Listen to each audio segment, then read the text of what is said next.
I had a question about what is a PEC in postural restoration. A PEC stands for posterior exterior chain. So basically your back muscles, all your back muscles are overactive, and so your body is extended. You're arched. You're tight in the back. At the pelvis, that would mean that not only, here's your left side, in a left AIC, the pelvis on the left comes forward compared to the right. In the PEC, you will have both sides forward. With the rib cage, when you have a right BC pattern for the upper body, that means the ribs on the right side are down and in, and the ribs on the left side are up and out. So you have this external rotation of the ribs, a flare. You can usually see the ribs are more prominent on the left side, and you're like this. Left shoulder's higher. In a PEC, you're going to have that, but then the right side comes forward also. This can also happen in the neck. In the normal pattern, which is the right TMCC pattern, you would have a neck that's oriented to the right and then a head that comes back to the left.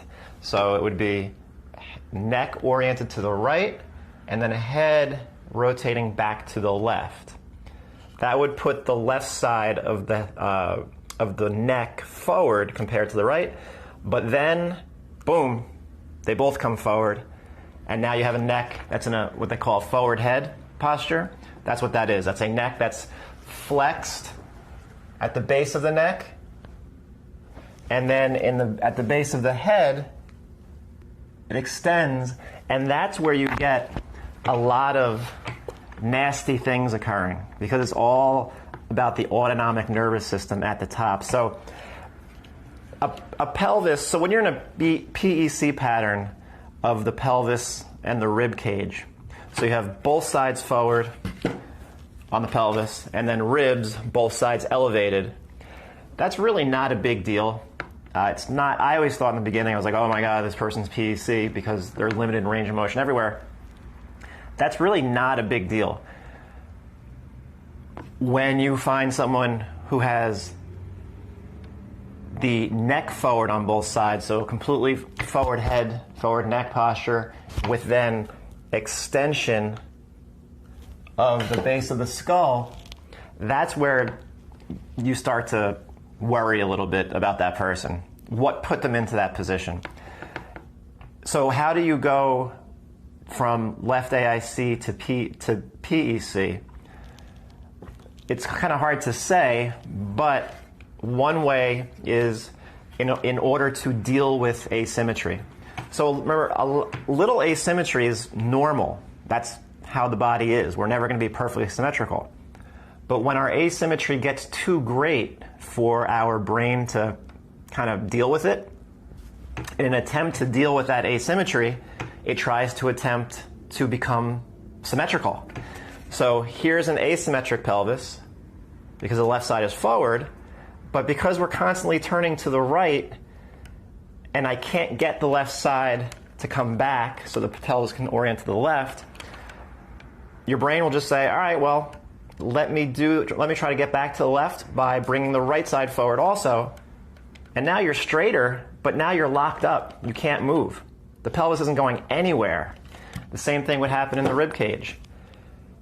You have this rib cage counter-rotating back to the left. So the right side's down. Rib cage counter-rotating back to the left. And you're having a very difficult time turning the rib cage to the right. So what happens? The right side just flips up. And now you're stuck here also. And when the ribs are up on both sides, you can't side bend at all. So you can't get this frontal plane motion, which means you can't rotate, and that's the problem. When you can't rotate, things go wrong very quickly. All right, so the important part to realize is PECs, they're real stiff, real stiff, because they can't rotate because their ribs are elevated on both sides, and in order to get rotation, you have to get side bending.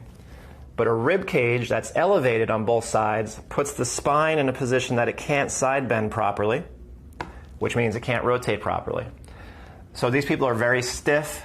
A lot of people, a lot of athletes, people who train themselves into this position by loading a lot of weight on their back, squatting, deadlifting, exercise in general, on an asymmetric pelvis and an asymmetric rib cage.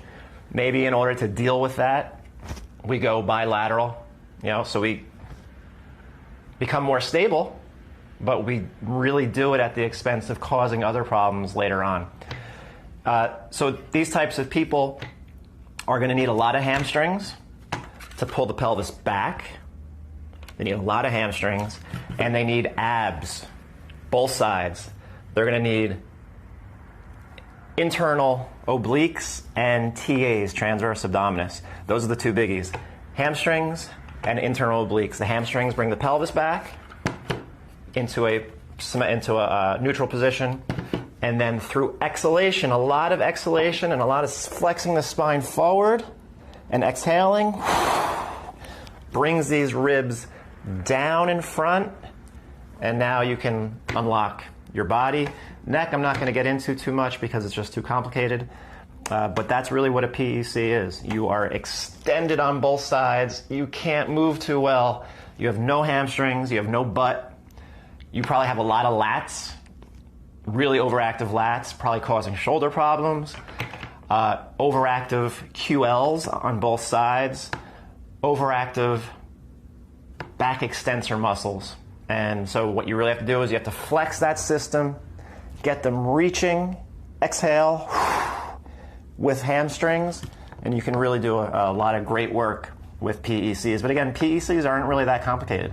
If they're pathological, that's different, and that's going to be another video, and I want to make it really good, so I'm really planning it out.